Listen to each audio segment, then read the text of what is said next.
नमस्कार दोस्तों, इस वीडियो को लाइक करें, हमारे चैनल को सब्सक्राइब करें, इस घंटी के आइकन को दबाएं, ऑल सेलेक्ट करें हमारी सभी वीडियो सबसे पहले देखने के लिए।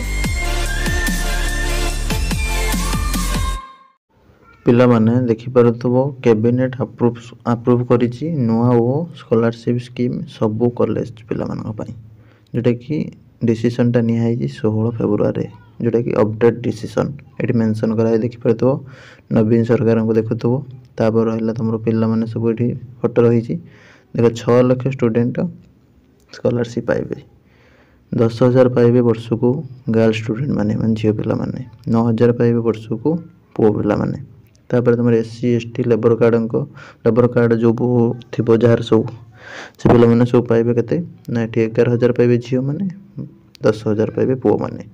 एवं ओडिशा थी स्टेट यूनिवर्सिटी स्टेट कॉलेज जोड़ा सब से मैंने से पढ़ुवा UG PG स्टूडेंट मैंने बेनिफिट पाइबे।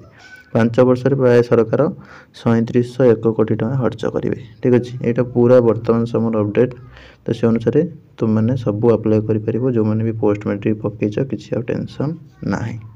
तापर कॉलेज कथा रहा, कॉलेज कथा से प्राय सल्व हो कहीं फर्दर जो ऑर्डर आसो से पुणी रिसीव करेंगे कि कौन करेंगे डिसाइड करेंगे। वर्तमान समय नाना मुनिकर नाना मत। ठीक अच्छे, जहाँ पूर्व आसाला से को ही धरिकी बस देखा कौन हो आगू कि जहाँ ये देखिपे यहाँ तुम बर्तमान आसला अल्प समय भितर तुम पोस्टरटा तो सेटा को देख समस्ते। रही नमस्कार।